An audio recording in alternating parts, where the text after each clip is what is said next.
Hallelujah.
हे समोर म्हणतील, त्यांना साथ देतील शिवभक्तप्राय श्री सकाराम पाटील आलेगावकर.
त्रैलोक्य संपदा लेख्य समुल्लेखन भित्तये सच्चिदानंद रूपाय शिवाय ब्रह्मणे नमः। यस्य चिन्तनमेवात्र सर्वदुःखैकनाशनम् नमामि सिद्धिदं देवं फलसिद्धाख्य सद्गुरुम्। ओम नमः फलसिद्धाय मरुडाराध्याय योगिने आचार्य वृंदवन्द्याय श्री जगद्गुरवे नमः। सद्गुरुने कृपा केली चित्त ममता हे नेली आता झालो मी निर्भय बळकट धरिले गुरुपाय। आनंद झाला मज भारी साठवे ना हो अंतरे लक्ष्मण मने गुरु कृपा ऐक्य झालो स्वस्वरूपा। आता झालो मी निर्भय बळकट धरिले गुरुपाय शिवहार।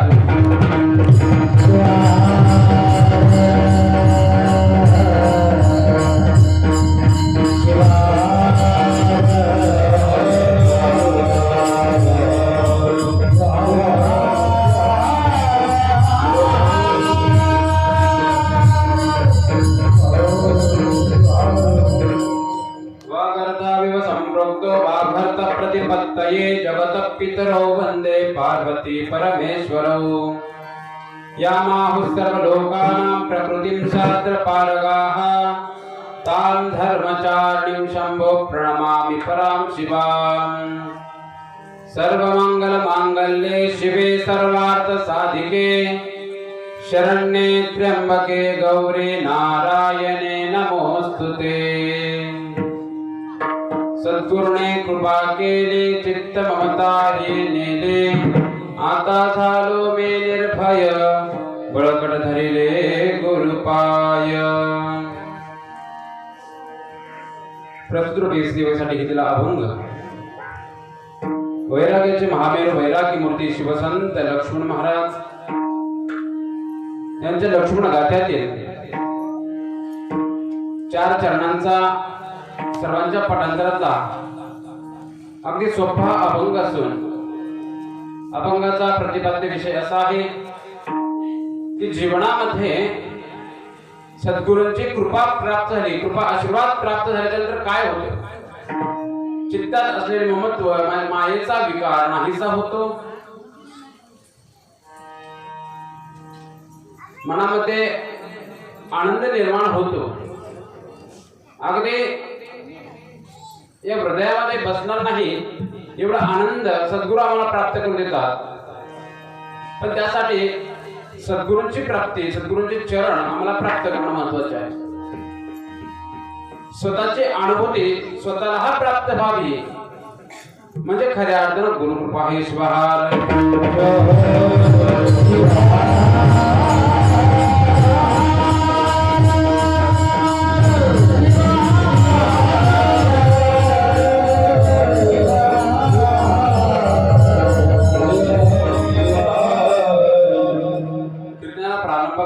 कीर्तनाच्या आचारसंहितेप्रमाणे संतांना नमन करून कीर्तनाला आपण प्रारंभ करूयात। पंचाचार्य करो प्रथम पंचाचार्य करो प्रथम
शिव परब्रह्म भगवान महादेवांच्या दिव्य चरणाकमली नतमस्तक होऊन जगदादे जगदाचार्य रेणुकाचार्यादी पंचाचार्य उज्जैन पीठाचे 60वे जगद्गुरु श्रीमद जगद्गुरु प्रसिद्ध महास्वामीचे हदगाव महादेव मठ संस्थानचे मूळ पुरुष संजीवन समाधीस्थ शिवयोगी श्री बसवलिंग महास्वामीचे यांच्याही दिव्य चरणाकमली नतमस्तक होऊन मनमत लक्ष्मणादे शिवसंत बसवादी शिवशरण महाराष्ट्रात उदयाला आलेले सकल संप्रदायातील संत महंत महापुरुष यांच्याही दिव्य चरणाकमली नतमस्तक होऊन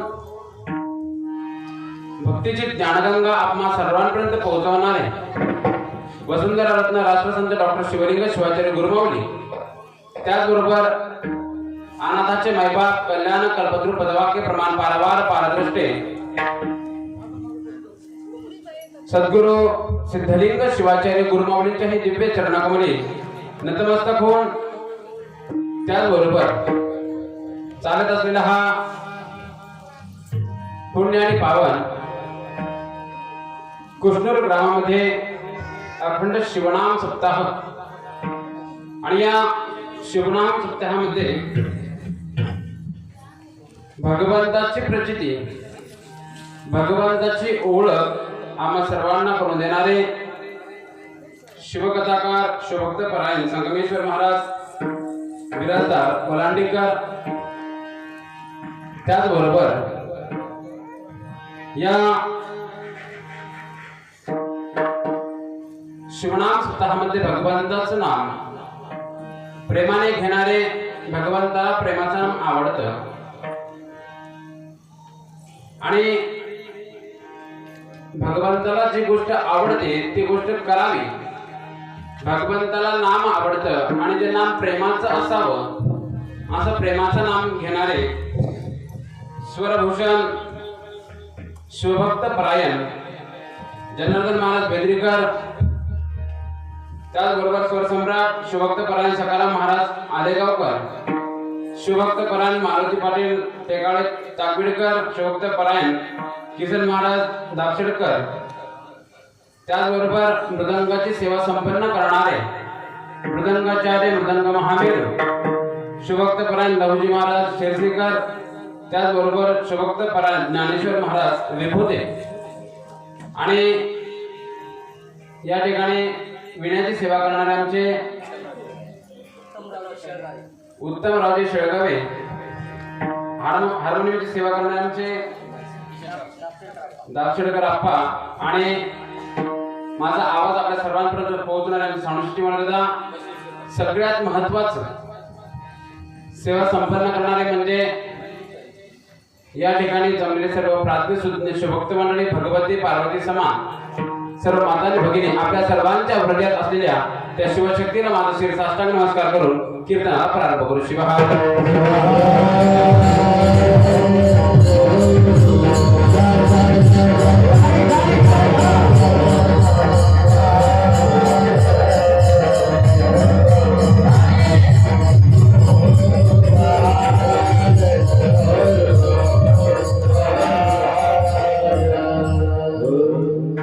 सद्गुरुने कृपा केले चित्त ममता हे नेले आता झालो मी निर्भय बळकट धरिले गुरुपाय.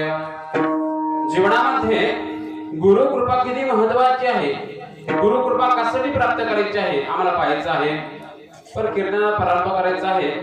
आपण सर्वजण कीर्तनामध्ये आलो आणि भगवंताचं नाम प्रेमाने आपल्या सर्वांना घ्यायचं आहे. पण तुम्ही जे महाग बसले तर थोडे समोर समोर सरकला तर मागच्या येणाऱ्या रस्ता होईल बघा. माझ्या वाले तुम्ही समोर सरका. आपली काय जिल्हा परिषद शाळा नाही बघा मागून सुरुवात करायला. चला समोर समोर या या समोर समोर या.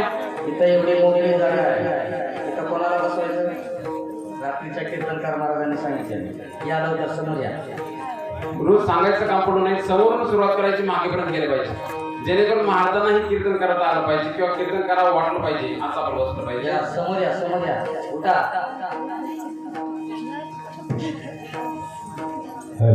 उठून समोर या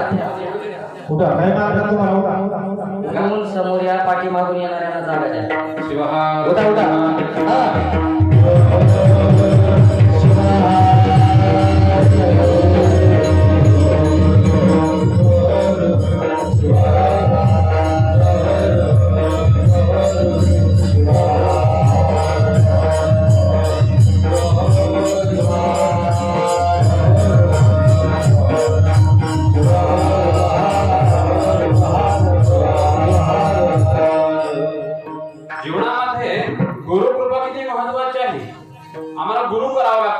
गुरुची कृपा प्राप्त करण्यासाठी नाम घ्यावं लागतं भगवंताला प्राप्त करण्यासाठी. तर भगवंताला प्राप्त करायचं आहे, देवाला आम्हाला पाहायचं आहे. तर त्या भगवंताला देवाला जर आम्हाला पाहिजे असेल तर त्यासाठी आम्हाला मार्ग दाखवणारे सद्गुरू आहेत. अशा सद्गुरूंचा कृपा आशीर्वाद आम्हाला प्राप्त करायचा आहे. ते कोणत्या माध्यमातून करावं लागेल? भक्तीच्या माध्यमातून करावं लागेल. बघा, ज्ञानापेक्षा भक्तीला अनन्य साधारण महत्व असं प्राप्त झालं. बघा, भगवद्गीता सांगतात की ज्ञानात ध्यान विशिष्टते. ज्ञानापेक्षा ध्यान महत्वाचं आहे. आम्ही ध्यान कशाचं करतो? आम्ही संसाराचं ध्यान करतोय आणि संसाराचं ध्यान करत असताना हा जीव त्या संसारामध्येच गुरफटत जातो. तर गुरफटलेल्या जीवाला त्या संसारातून बाहेर काढून आम्हाला भगवंताकडे न्यायचं आहे. सद्गुरूंच्या माध्यमातून त्या भगवंताकडे आम्ही घेऊन जाऊ शकतो. पण आमची भक्ती तशी नाही आहे. आमची भक्ती कशी आहे महाराज? आजकाल आमची भक्ती देखाव्याची भक्ती होतीये. आमची भक्ती देखाव्याची होते. आमची भक्ती श्रद्धेची अंतःकरणातून भक्ती नाहीये. बघा, अंतःकरणातून केलेली भगवंताची सेवा, अंतःकरणातून केलेली गुरूंची सेवा ही सद्गुरूला समर्पण होत असते. अंतःकरणातून घेतलेलं भगवंताचं नाम त्या भगवंताला प्राप्त होत असतं. मग असं अंतःकरणातून नाम कसं घ्यावं लागेल? बघा, देवाकडे जायचं आहे. आम्ही देव मंदिरात जातो आणि आमचं चित्त कुठं असते महाराज? एक सुविचार ना, देव देवळात आणि चित्त आपलं पायथनात. म्हणजे आम्ही चपलाकडे लक्ष राहतं पण देव देवळातच असतो. आमची श्रद्धा कशी आहे महाराज? देखाव्याची आहे. बघा, एका गावामध्ये एक माता आणि त्याचे पती दोघं राहायचे. दोघं नवरा बायको राहायचे. अगदी अनेक वर्ष संसाराला झाले होते आणि संसारात राहत असताना थोडा विकोप अनेक दिवस राहिल्यानंतर संसारामध्ये त्या पत्नीनं पतीला कधीच काही मागितलं नव्हतं आणि न मागितल्यामुळं अनेक दिवस संसार सुरळीतपणे चालला. आणि सुरळीतपणे चालत असताना एक दिवस पत्नीनं पतीला थोडं मागणं घातलं की मी तुम्हाला आजपर्यंत कधी साडी मागितली नाही, कधी काहीच मागितलं नाही, पण माझी अंतःकरणातून इच्छा आहे की मला सोन्याची काहीतरी वस्तू प्राप्त झाली पाहिजे. काहीतरी वस्तू मला घेऊन द्या. आता वस्तू तरी घेऊन द्यायचे. पतीला वाटलं की आपल्या पत्नीनं आयुष्यामध्ये कधीच काही मागितलं नाही आणि तिला घेऊन द्यायला काय हरकत नाही. पत्नीने सांगितलं, मला काय नाही, मला 1 किलो सोनं पाहिजे तुमच्याकडनं. काय सांगितलं? काळजी करू नका, सोनं महाग झाले म्हणून एवढं काय करू नका. आपल्याला कोणी आणून देणारच नाही. 1 तोळा पण भेटेल की नाही मला माहित नाही. चला, बघा, 1 किलो सोनं सांगितलं आणि पतीला वाटलं की आपल्या आयुष्यामध्ये काहीच मागितलं नाही. मागून मागून काय मागितलं की इतक्या वर्षामध्ये संसारामध्ये न मागणाऱ्या पत्नीनं 1 किलो सोनं मागितलंय. आम्हाला मागून तर आपण पती पण खुश झाला. पती म्हणला, तू 1 किलो मागते ना, तर मी तुला 2 किलो देतो. पती खुश झाला आणि 2 किलो सोनं द्यायचं ठरलं. पण माझी एक अट आहे. ते अट पत्नी म्हणे काही हरकत नाही, तुमचे सगळे अटी मला मान्य आहेत. पती दुकानात गेला. दुकानात गेल्याच्या नंतर 1-2 किलोची सोन्याच्या छोट्या छोट्या विटा तयार केल्या, बिस्किट तयार केले आणि बिस्किटामध्ये काय केलं, छोटे छोटे छत्र केले आणि त्याला सुतळीने बांधलं आणि सुतळीने बांधून घरी आणलं आणि पत्नीच्या हातात दिलं. हे घे म्हणजे 2 किलो सोन्याचे बिस्किट. आता पत्नी म्हणली, अहो असं कोणी सोन्याचे विटा बिस्किट करून गळ्यात घालतं का? मग काय करायचं आहे? त्याने सांगितलं. पत्नी म्हणते की याचा काहीतरी ज्वेलरीमध्ये बनवा. कानातलं बनवा, हातातलं बनवा, नाकातलं बनवा, गळ्यात पोत बनवा, पायातले चैन बनवा, काय आणखी जोडवे बनवा. याच्या पुढे मला माहित नाही काय काय बनवतात ते. आणि सांगितलं की एवढं सर्व बनवून आणा तर ते घालता येईल. पती म्हणला, काही हरकत नाही, तुझी इच्छा आहे ना तसं बनवून आणायचं, मी बनवून आणतो. पण माझी एक अट आहे. कुठली अट आहे? मला सगळ्या अटी मान्य आहे म्हणजे तुमच्या. तुम्ही तर म्हणले की रोज मला पुरणाची पोळी खाऊ घालायसाठी दे, तर मी तुला पुरणाची पोळी खाऊ घालतो म्हटली. पत्नीने सांगितलं, रोज पुरणाची पोळी तुम्हाला प्राप्त झाली. सगळ्या गोष्टी मिळताना सांगितलं. पतीने सांगितलं, पहिले ऐकून तर घे काय अट आहे ते. पतीने सांगितलं की सगळ्या मी ज्वेलर बनवतो, सगळ्या घडून आणतो, पण याची अट अशी आहे की हे घालून कधी बाहेर जायचं ना. पहिली अट काय? की सोन्याच्या सगळ्या वस्तू घालून घराच्या बाहेर जायचं नाही. तुला घालायचं असेल तर घालायचं आणि घरातच बसायचं. काय सांगितलं? सोन्याच्या वस्तू सगळ्या घालायच्या आणि घरात बसून राहायचं, बाहेर जायचं नाही. पत्नी म्हणाली, काय हरकत नाही, घराच्या बाहेर घालून जाणार नाही, मी घरात घालून बसेल. आणि घरात घरी बसल्यानंतर मग सगळ्यांना फोन करून बोलून घेईन, त्यांना दाखवेन, असं तिच्या मनामध्ये एक इच्छा निर्माण होते. पतीने सांगितलं ही माझी पहिली आग आहे आणि दुसरी आग अशी आहे की कोणी जर आपल्या घरामध्ये येते वेळ दिसलं तर हे सगळं काढायचं आणि कपाटामध्ये ठेवून द्यायचं. काय सांगितलं? काढायचं आणि कपाटात ठेवून द्यायचं. पत्नी रागावली की आता पत्नी म्हणते एवढं सर्व बनवायचं मग लोकांना दाखवायचं नाही तर काय करायचं आहे? बघा आमची भक्ती तशीच झाली आहे. लोकांना दाखवण्यासाठी भक्ती आहे, अंतःकरणातून भक्तीच होत नाही. शिवाय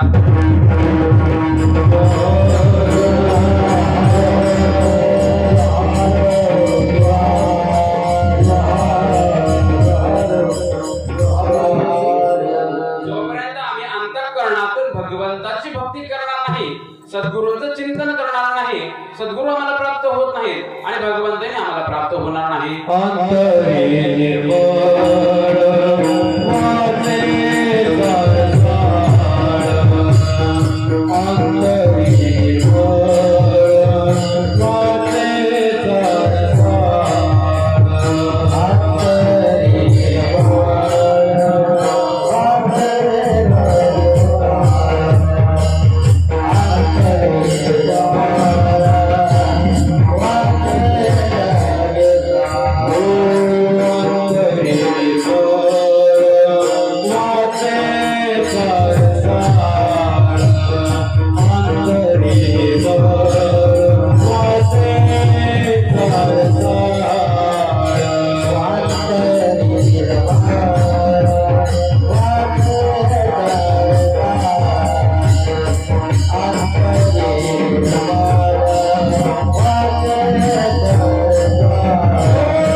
पाहिजे तो प्रेमळ भक्त येथे.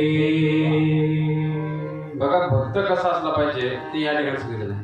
अगदी प्रेमळ अंतःकरणाचा भक्त भगवंताला प्राप्त करू शकतो.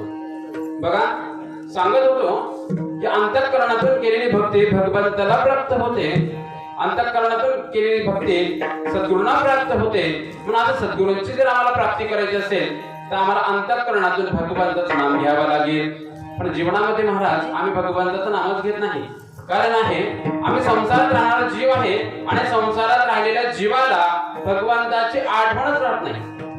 त्याची आठवण न राहिल्यामुळे भगवंताचं विस्मरण होतं, भगवंताला विसरून जातो. आणि विसरून गेलेल्या जीवाला भगवंताकडे न्यायचं असेल तर काय करावं लागेल? बघा झोपलेल्या व्यक्तीला उठवता येते महाराज, पण झोपीतच सोंग घेण्याला उठवता येते का? झोपीत सोंग घेण्याला उठवता येत नाही. आणि आम्हाला काय करावं लागेल? अगदी भगवंताकडे जायचं असेल तर अंतःकरणातून जावं लागेल, भगवंताकडे जायचं असेल तर प्रेमाने जावं लागेल, त्याच्या नामामध्ये राहावं लागेल. सगळ्या गोष्टी केल्या तर भगवंताला प्राप्त होतात. पण आम्ही सद्गुरूंकडे जात असताना महाराज आम्ही कसं जातो? आम्ही काही ना काही प्रश्न निर्माण घेऊन जातो नव्हे. भगवंताकडे गेल्याच्या नंतर काही ना काही प्रश्न निर्माण घेऊन जातो. भगवंताकडे कधी असं कोणी गेलंय का? आणि मंदिरात गेले, भगवंताला पाणी समर्पण केले आणि देवाला म्हणले की देव तू आनंदामध्ये राहा. कोणी म्हणले का आजपर्यंत? नाही म्हणलो. सांगा पटपट बोलले. तुम्ही बोलता ना देवाला? मला वाटतं सर्वजण जेवायचं राहिले, काही भूक लागली करत. आवाज कोणाचाच येत नाहीये. तुम्ही जर नाही बोलला तर रात्रभर मी कीर्तन करणार आहे. मला सकाळीच काम आहे मठामध्ये, तोपर्यंत काही काम नाही. तुम्ही देवा मंदिरात जातात का? महादेवाच्या मंदिरात कोणी जात नाही, चला सोडून द्या, तुम्ही बोलू नका, तुम्ही मुख्य, मी बोलणार आहे या ठिकाणी. बघा, आम्ही देवाकडे जातो, देवाला पाणी समर्पण करतो जीवनामध्ये सगळ्या समस्या जाव्या म्हणून. का देवाकडे गेल्यानंतर कोणी देवाला म्हणले का की भगवंता तू सुखामध्ये राहा? नव्हे, भगवंताकडे मागण्यासाठी जातो. संताकडे गेले तरी मागत राहतो. आम्ही देवा कोणाकडे गेलं की त्या ठिकाणी मागणं मागितलं सोडत नाही महाराज. मागणे देवाकडे नाही मागायचंय, आम्हाला संतांची प्राप्ती करायची आहे. संतांना प्राप्त, सद्गुरूला प्राप्त करून जीवनाचा मार्ग आपल्याला त्या ठिकाणी विचारायचा आहे. मला सांगा, तुम्ही सर्वजण रोज शिवकथेमध्ये येतात का? येतात का? हो का नाही? बरोबर आहे ना? तुम्ही सर्वजण श्रोतृवर्ग आहात. आज मला वाटतं 5वा का 6वा दिवस आहे, 6वा दिवस आहे. पार्वती जन्म झालाय का? झालाय का? किती जण होते हातवर का बरं पार्वती जन्माला? बाकीचे कुठे गेले होते? सर्वजण होते, बरोबर आहे ना? बरं, हात खाली करा सर्वांनी. आता मला सांगा, महादेवाच्या जन्माला किती जण होते हातवर करा बरं? महादेव जन्माला ही माई एकटीच होती आमची, त्यांच्यासाठी बघा. टाळी कशासाठी वाजवायची आहे की त्यांना लक्षात नाही आलं थोडंसं. आता ते जागृत झाले, आता त्यांना जागृत करण्यासाठी टाळी वाजवायची असते. देवाला आपण मंदिरात गेल्यावर टाळी वाजवतात ना. महादेवाला पाणी टाकल्यावर 3दा टाळी वाजवली, 1, 2 आणि 3. देव जागृत होण्यासाठी.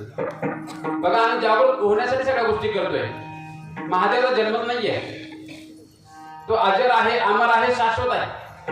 तो सच्चिदानंद स्वरूप आहे. तो नाद, बिंदू आणि कलेच्या मार्गाने या ठिकाणी वास्तव्य करत असतो.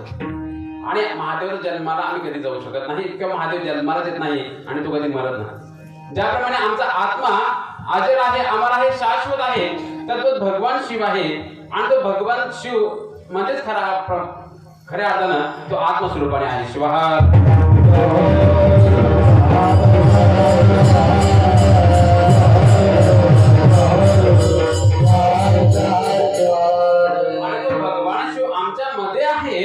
आत्मस्वरूपाने आहे, त्याला आपल्याला जागृत करायचं आहे. त्याच्यासाठी हा अभंग आहे. आणि असा हा अभंग रचयिता कोण आहेत? वैराग्यमूर्ती शिवसंत लक्ष्मण महाराज. बघा, एका भक्त कुळामध्ये जन्म झालाय. आम्ही संसारात राहतो आणि भगवंताचं नाव आमच्या मुखातनं कधी येत नाही. आमच्या मुखातनं भगवान शिवाचं नाम येईल माहित नाही महाराज. आमच्या मुखातून मात्र शिव मात्र येत, देवाच्या नावाने शिवाय येतात आमच्याकडं. कारण भगवंताच्या नामामध्ये महाराज पुण्य करावं लागतं. नाम घेण्यासाठी, शिवी घेण्यासाठी पुण्य करावंच लागत नाही. आणि म्हणून आम्हाला पुण्य प्राप्त करायचं असेल तर नामामध्येच राहावं लागेल. मनुष्य जन्म मिळाला महाराज सोपा सहजासहजी मिळाला नाही. बहुजन्म कृतही पुण्य प्रक्षणे पापबंजरे सिद्धांत करणो देही पिंड शब्देने गीयते. मनुष्य देह सहजासहजी आम्हाला प्राप्त नाही. सांगितलेलं आहे की बहुजन्म कृतही पुण्य, अनेक जन्मामध्ये केलेल्या पुण्यरूपी कर्मानुसार आम्हाला हा मनुष्य देह प्राप्त झालाय. आणि मनुष्य देह प्राप्त झाला, या मनुष्य देहाला सिद्धांत शिकवण्यामध्ये पिंड असं म्हटलं गेलेलं आहे. कारण गावामध्ये पशुपक्षी राहतात, जनावरही राहतात आणि मनुष्यही राहतात. असं कधी ऐकले का हो की एखाद्या गावामध्ये पशुपक्ष्यांनी सप्ताह केलाय? ऐकले कधी? ते कदापि नाही. पण मनुष्याने सप्ताह केलेला ऐकलाय. त्याला कारण आहे, भगवंताने मनुष्याला एक विवेक नावाची गोष्ट प्राप्त करून दिली आहे. बघा, 4 गोष्टी साम्य आहेत प्राण्यांमध्ये आणि मनुष्यांमध्ये. आहार, निद्रा, भय, मैथुनांच्या समान वेदत पशु फिरणारा. आहार, निद्रा, भय आणि मैथुन 4 गोष्टी प्राण्यांनाही आहेत, 4 गोष्टी मनुष्यांनाही आहेत. मग विशेषतः काय आहे दोघांमध्ये? तर मनुष्यांना विवेक दृष्टी प्राप्त करून दिली आहे. कारण विवेकाने काय करता येतं? विवेक काय महाराज? सत्य काय, असत्य काय याचं जाणून करून घेणं म्हणजे खऱ्या अर्थानं विवेक आहे. शिवा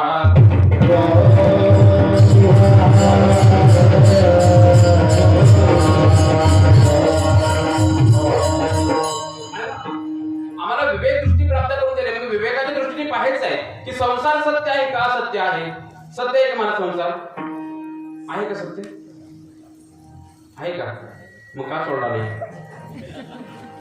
सोडायला तयार नाही ना आम्ही. कारण आम्हाला माहिती होतं पण आम्ही सोडत नाही महाराज. कारण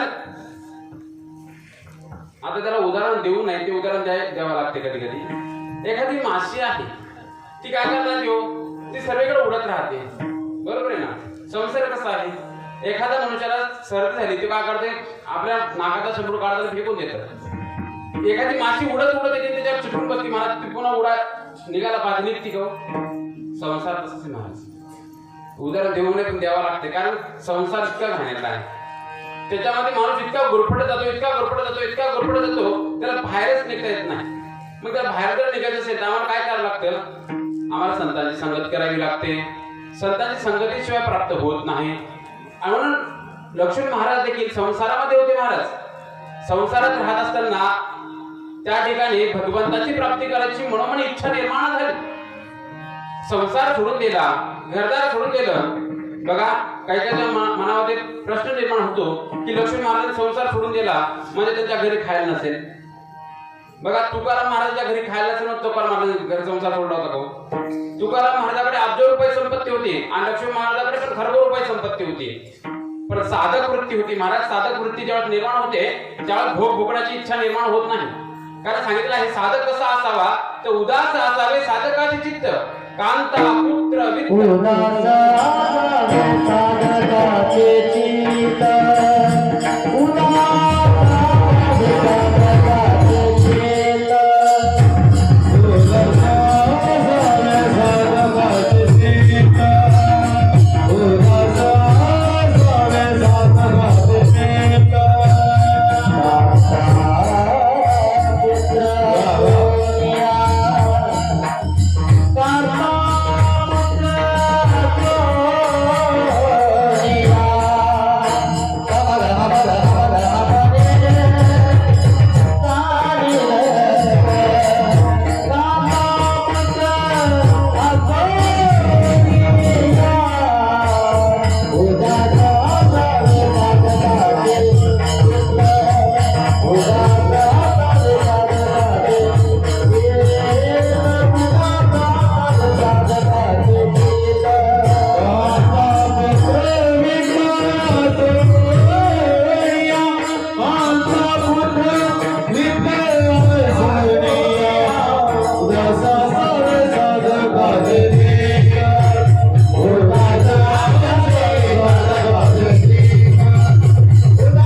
साधकाचे चित्त, कांता पुत्र वित्त असोनिया.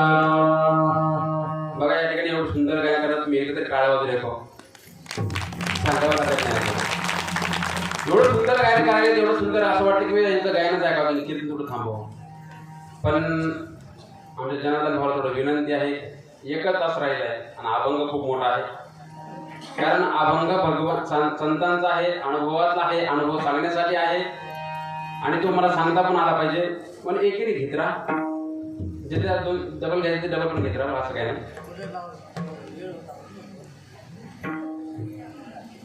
काय सांगितलं? उदास असावे साधकाचे चित्त, कांता पुत्र वित्त असोनिया. उदासीनता मनामध्ये निर्माण होणं महत्वाची. महाराज जोपर्यंत उदासीनता मनामध्ये येत नाही वैराग्य प्राप्त होत नाही. वैराग्य प्राप्त होत नाही, संत पदाला जात नाही. संत पदाला जात नाही, भगवंताची प्राप्ती होत नाही. आणि मनामध्ये अगोदर साधक वृत्ती निर्माण करावी लागेल. मग सांगितलं की उदास असावे साधकाचे चित्त, कांता पुत्र वित्त सगळ्या गोष्टी आहेत महाराज. कांता आहे, पुत्र आहे, वित्त आहे, पैसा आहे, धनदौलत सगळं आहे महाराज. पण भोग भोगण्याची इच्छा नसावी, त्याला साधक असं म्हटलं जातं. शिवहार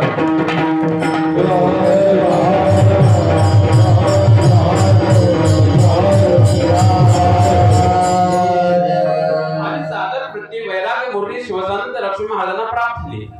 आणि अशी वृत्ती प्राप्त झाल्याच्या नंतर त्यांनी घरदार सोडून दिलं आणि सद्गुरूंच्या भेटीसाठी निघाले.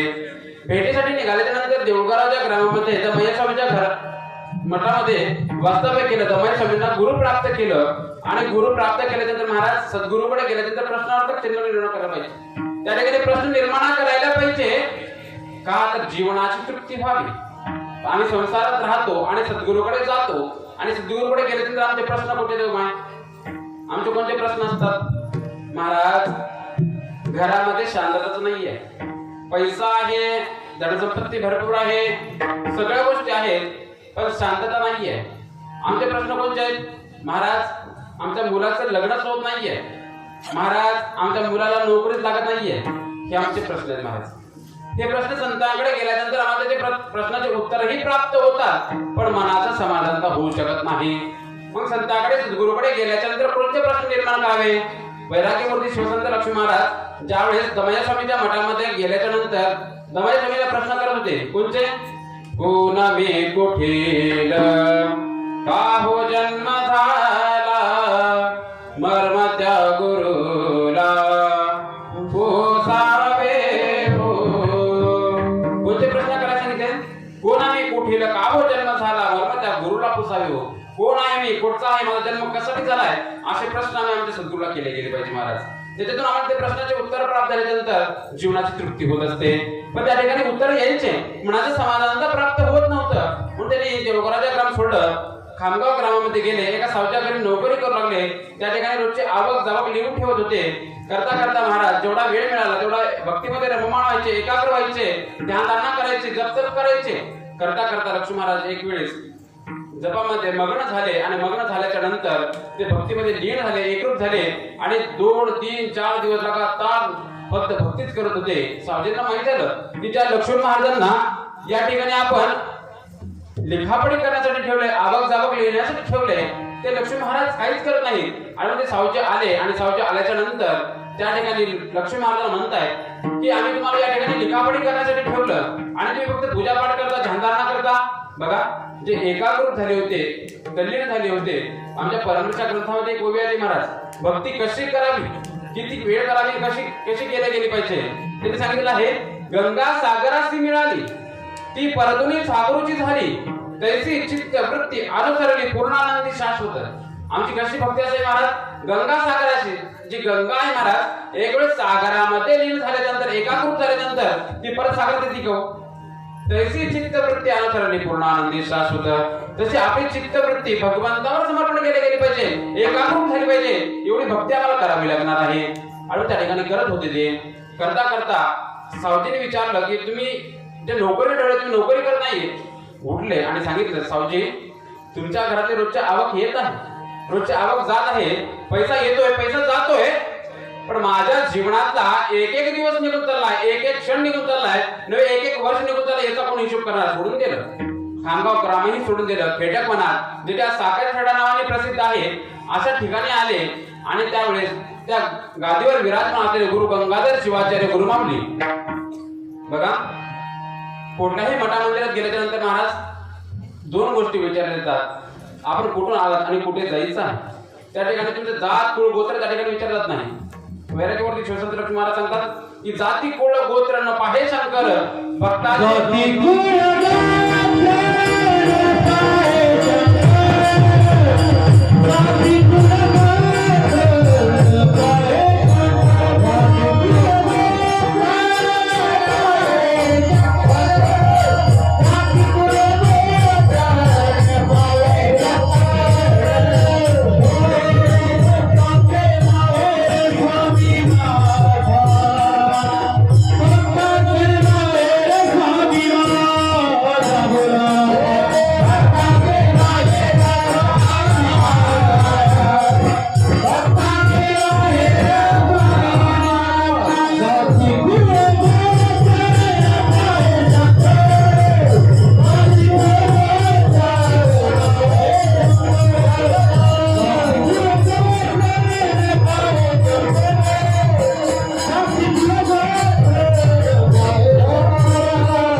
जाती कुळ गोत्र न पाहे शंकर भक्ताचे माहेर स्वामी माझा. किती सुंदर म्हणतात तो. कुठल्या देवापाशी गेल्यानंतर त्या ठिकाणी विचारलं जात नाही, जात कुळ गोत्र विचारलं जात नाही महाराज. नव्हे, संतांच्या सानिध्यात गेल्यानंतर जात कुळ गोत्र विचारलं जात नाही. जीवाचा उद्धार होण्यासाठी जे जीव आलाय जीवाकडे दुसऱ्या, त्यावेळेस ते विचारतात की आपण कुठून आलात, कुठे जायचं आहे. वैराग्यमूर्ती शिवसंत लक्ष्मी महाराजांना विचारलं गेलं, आपण कुठून आलात, कुठे जायचं आहे. त्यांनी सांगितलं, मायापूरहून आलोय आणि उदासपुरीला जायचं आहे. आता मायापुरी कुठे आहे, ही उदासपुरी कुठे आहे हे माहिती नव्हतं. पण जसं सोन्याची पारखता सोनार करू शकतो महाराज, तशी संतांची पारखता फक्त सद्गुरू करू शकतात. आणि मग सद्गुरूंनी ओळखलं की हे संत पदाची व्यक्ती आहे आणि त्यासाठी आपल्याला मार्ग दाखवला पाहिजे. त्यांनी सांगितलं की या ठिकाणी जगद्गुरु प्रसिद्ध महास्वामीजींची संजीवन समाधी आहे. या ठिकाणी तुम्ही ध्यानधारणा पूजा पाठ जे काही करायचं करा. निश्चित एक दिवस जगद्गुरु प्रसिद्ध महास्वामीजींचा कृपाशीर्वाद प्राप्त होईल. बघा कोणी शब्द दिला होता? सद्गुरूने दिलेला शब्द आहे आणि सद्गुरूने दिलेला शब्द महाराज पूर्ण होत असतो. कारण सद्गुरूंच्या शब्दामध्ये किती सामर्थ्य आहे. सांगितलेलं आहे की जीवनाची ललाट पत्रिका फाडण्याचे काम फक्त सद्गुरू करू शकतात. याच्या व्यतिरिक्त कोणी करू शकत नाही. आणि म्हणून सद्गुरूवर आमचा विश्वास असला पाहिजे. बघा आमच्या गुरुवर आमचा विश्वास असला पाहिजे. आमच्या मुळात आम्ही गुरुलाच विसरलोय महाराज. गुरु काय आहे हेच आम्हाला माहिती नाही. आम्ही शरीराने गुरुला मानतोय. गुरु हे तत्व आहे आणि आम्ही तत्वाला मानल्या गेलं पाहिजे. त्यावेळेस खऱ्या अर्थाने आम्हाला गुरु समजतो. अन्यथा गुरु समजणार नाही. आणि आम्ही गुरुला समर्पण झालं पाहिजे, एकाग्र झालं पाहिजे. आमच्या अनेक ठिकाणी आमची अनेक श्रद्धा निर्माण होती. मी पहिले सांगितलं की आमची श्रद्धा कशी आहे ते विखुरल्या जाणारी श्रद्धा आहे. श्रद्धा कशी असायला पाहिजे? शास्त्र सांगते की गुरु वेदांत वाक्याशी विश्वास श्रद्धा. गुरुवर आणि वेदांताच्या वाक्यावर विश्वास असणे म्हणजे खऱ्या अर्थाने श्रद्धा आहे. अशी श्रद्धा जेवढं आमच्या मनामध्ये निर्माण होईल तेवढं भगवंताची प्राप्ती होईल. शिवहार.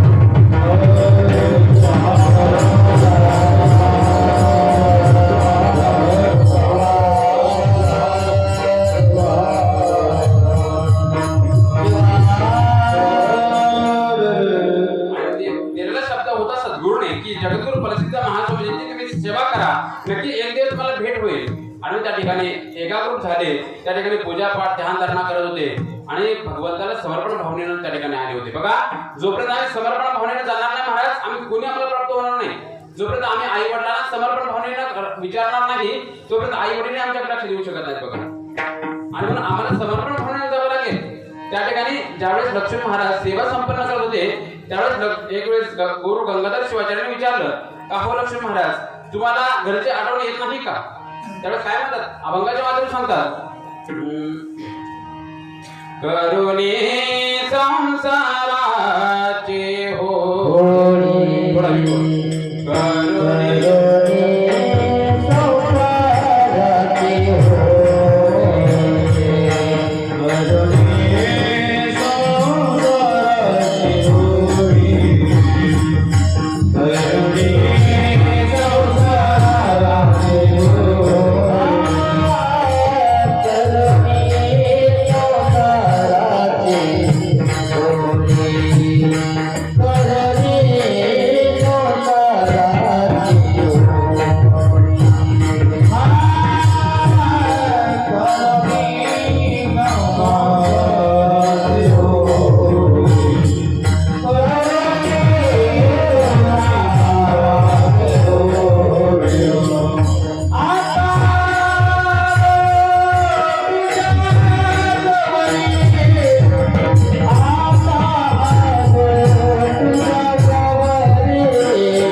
होळी करतो प्रत्येक जण.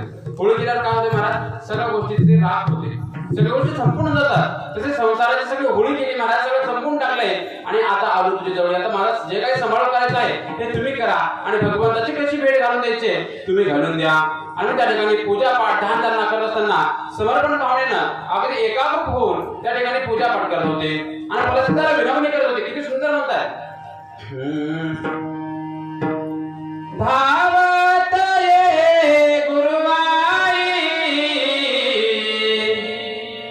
दूध विना माझं कोणी नाही. धावत ये गुरुवाई दूध विना माझं कोणी नाही.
धावत ये गुरुवाई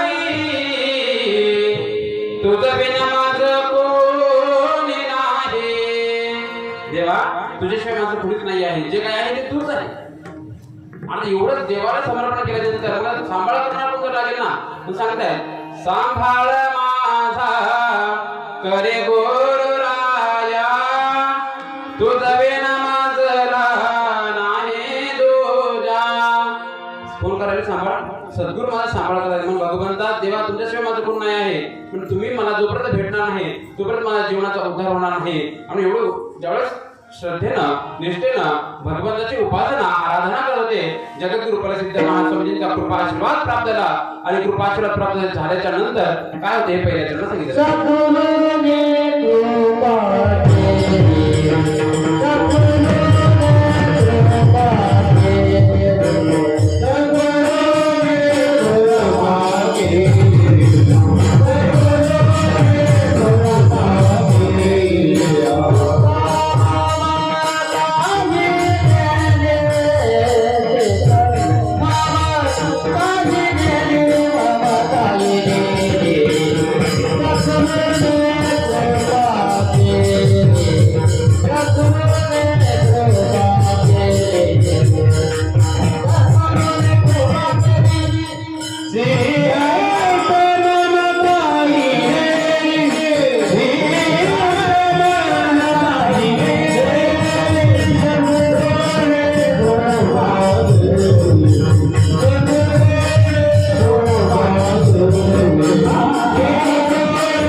सद्गुरूने कृपा केले चित्त ममता हे नेले.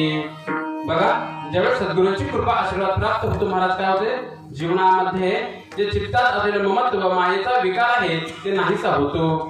पण ते नाही ते जर चित्तातलं ममत्व मायेचा विकार दूर करण्यासाठी काय करावं सद्गुरूंची कृपा आशीर्वाद प्राप्त करणं महत्वाचं आहे.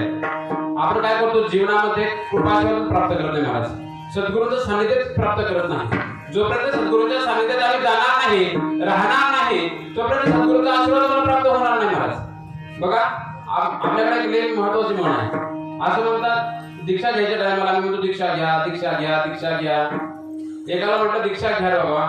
त्याने सांगितलं महाराज आता एवढीच काय गडबड आहे लग्न झाल्यावर घेऊ म्हणे पती सोबत. लग्न झालं, त्याचे लग्न झाल्यानंतर त्याची बायको आली, बायकोला नंतर आम्ही म्हटलं बाबा आता तरी दीक्षा घे. तिने मला जेवढं काय कर पडेल लेकरू झाल्यावर घेऊयात. त्याला लेकरू झाल्याच्या नंतर म्हणलं त्या लेकराला 8 वर्ष होऊन गेले. मी म्हणलं बाबा त्या लेकराला 8 ते 16 वर्षामध्ये दीक्षा दिली पाहिजे. कारण वीरशैव सिद्धांत सांगते की जन्म आधी लिंग गर्भाशी धारण, जन्माला यायच्या अगोदर ते लिंग त्या गर्भाला धारण होते. आणि आता लेकराला 8 ते 16 वर्षाचं वय सुरू आहे, आता तरी दीक्षा घ्या. तरी सांगतो मला जेवढं काय गडबड आहे घेऊन की म्हणले. बघा शेवटच्या क्षणाला मरता मरता मग म्हणतो दीक्षा द्या. एका गावामध्ये असं झालं महाराज, आम्हाला फोन आला आणि आम्ही बाहेर होतो. तरी सांगितलं महाराज असा जो व्यक्ती निघून गेला म्हणजे मृत पावलेला आहे, तुम्ही या.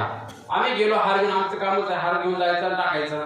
आम्ही गेलो हार टाकला आणि हार टाकल्याच्या नंतर त्या ठिकाणी एक व्यक्ती आमच्या जवळ आला, आमच्या कानात म्हणतो महाराज याने दीक्षाच घेतली नव्हती, आता एकदा यांच्या कानामध्ये मंत्र सांगा. बघा जो व्यक्ती या देहातून निघून गेलाय, जीव या देहातून निघून गेलाय महाराज, त्या लाकडाला त्या सापळ्याला तुम्ही मंत्र देऊनही फायदा नाहीये. जोपर्यंत या जीवामध्ये या देहामध्ये जीव आहे तेव्हापर्यंत नाव शिवाचं नाम प्राप्त होतं. तर त्याला बघा शेवटच्या क्षणाला भगवंताचं नाम जर येत असेल तर नामाच्या शाळेमध्ये नामाचा अभ्यास आम्हाला आयुष्यभर करावा लागतो, अन्यथा शेवटच्या क्षणाला नाम येत नाही महाराज. कारण शास्त्र सांगते की अंत्यकालेचे मामेव स्मरणत्वा कलेवरण, अंत्यकाळी भगवंताचं नाम मुखातून यावं यासाठी आम्हाला नामाच्या शाळेमध्ये नामाचा अभ्यास करावा लागतो. आणि आम्ही त्यासाठी आम्हाला काय करावं लागतं, संतांचा सहवास करावा लागतो, संतांच्या सहवासात राहावं लागतं. आपण म्हणतो संतांचा सहवास प्राप्त केल्यानंतर काय होतं महाराज, सद्गुरूचं सोडून द्यावं. आई वडिलांचा सहवास करत असताना लोक म्हणतात की आई वडिलांच्या याच्यानं काय व्हावं लागले. आज मग काय म्हणतात, आमच्या बापाला काय आई वडिलांना आमच्यासाठी काय कमवून ठेवले, काय कमवलं नाही महाराज. ज्या मातेनं गर्भामध्ये 9 महिने आम्हाला सांभाळले, ज्या वडिलांनी आयुष्यभर आमच्यासाठी राब कष्ट करत आहे. बघा आई ज्यावेळेस एखाद्या लेकराला जीव लावते महाराज, त्यावेळेस अगदी पायामध्ये पाय चप्पल फाटकी असेल नव्हे, पादळाला गाठी मारून जे आपल्या मुलाला चांगलं भेटलं पाहिजे म्हणून आयुष्यभर कष्ट करत राहते. माझ्या मुलीसाठी सगळ्या गोष्टी मिळाल्या पाहिजे म्हणून ती काबड कष्ट करत राहते. आणि वडीलही बघा बाल्य अवस्थेमध्ये आई त्या बालकाचा सांभाळ करते महाराज. आणि जसं जसं ते बालक मोठा होतो तसं तसं वडिलांकडे कष्टाचे सामर्थ्य येतं आणि वडील एवढे कष्ट करतात की त्या मुलाला कधी काही कमी पडत नाही महाराज. बघा एका ठिकाणी म्हणतात ना वडील किती कष्ट करतात तू, बघा मुलांसाठी सगळ्या गोष्टी पुरवतात. त्या ठिकाणी अंगावर फाटकी बने घालतात पण मुलासाठी महाराज चांगलं टी शर्ट घेऊन देतात, पायामध्ये फाटकी चप्पल घालतात पण मुलासाठी शूज घेऊन देतात, बूट घेऊन देतात महाराज. सगळ्या गोष्टी. एक वेळेस एक मुलगा आपल्या मित्रांसोबत रोज मोटरसायकलवर कॉलेजला जायचा. करता सगळे मित्र एक दिवस त्या मित्र सगळेजण मिळून त्याला म्हणाले, अरे तू आमच्या गाडीवर बसून येतो रोज, तू काहीच पैसा आणत नाही, काही पेट्रोल टाकत नाही गाडीमध्ये, काहीच नाही, तू आजपासून आमच्या गाडीवर यायचं नाही. तो मुलगा रागारागाने घरी आला आणि आई वडिलांना म्हणतो की मी आजपासून कॉलेजला जाणार नाही. का तर माझे मुलं मला सगळं चिडवत आहेत की गाडी नाही आहे, पेट्रोलला पैसे आणत नाहीये आणि म्हणून मी आजपासून कॉलेजला जाणार नाही. त्यावेळेस आई आणि वडील दोघंही महाराज काबड कष्ट करतात, एका दुसऱ्याकडून पैसे उसने आणतात आणि त्या मुलाला गाडी गिफ्ट देतात महाराज. आणि ज्यावेळी ती गाडी गिफ्ट दिली जाते त्या मुलाला दाखवले जाते महाराज, त्यावेळेस मुलगा खुश होतो आणि मुलगा रोज कॉलेजला येणं जाणं करतो महाराज. करता अनेक दिवस निघून जातात. एक वेळेस त्या मुलाला कॉलेजला जाण्यासाठी उशीर होतो आणि उशीर झाल्याच्या नंतर तो मुलगा आरामशीर निघतो. वडील सकाळी कामाला जातात आणि त्या ठिकाणी जात असताना त्याचे वडील बस स्टँडवर झाडू मारत असतात. झाडू मारत असताना महाराज ते समोर झाडू मारतात, लोक मागे कचरा टाकत आहेत पण एक शब्दानेही कोणाला बोलता, लोक त्यांना शिव्या देतात तरी ते झाडू मारत राहतात. महाराज ते ज्यावेळेस मुलांनी पाहिलं आणि मुलांनी पाहिल्यानंतर त्यावेळेस ते जागृत झाला, ते डोळे उघडले गेले महाराज. आणि उघडल्यानंतर घरी आला, सांगितलं बाबा मला गाडी नकोय, ही गाडी विकून टाका, मला फक्त तुम्ही तुमचं प्रेम तेवढं द्या. आणि म्हणून वडील सुद्धा आई सुद्धा जे बालकांसाठी काबाड कष्ट करतात तसे संतही त्या भगवंताची प्राप्ती व्हावी यासाठी त्या भक्तांच्या मागे ते सतत नामाचं चिंतन करायला होत असतात. आणि म्हणून आम्ही नामामध्ये राहिलो पाहिजे आणि त्या भगवंताला आम्ही प्राप्ती केली पाहिजे. शिवहार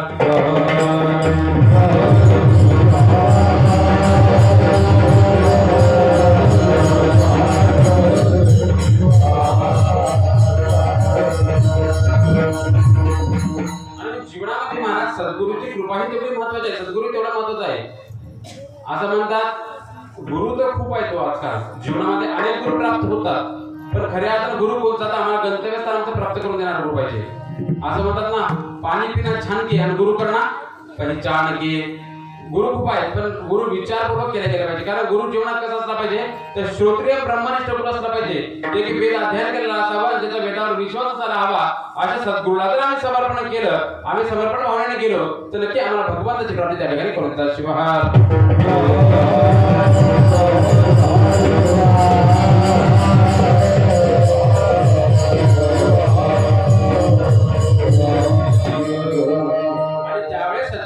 आशीर्वाद प्राप्त होतो. महाराज मायेच्या ममत्वाचं जे आहे विकार, जे जाळं आहे महाराज ते नाहीसं होतं. कारण हे जाळं आहे कसं महाराज संसारच जाळं आहे आणि संसाराच्या जाळ्यातून या जीवाला मुक्त व्हायचं असेल तर सद्गुरूचा मार्ग आहे.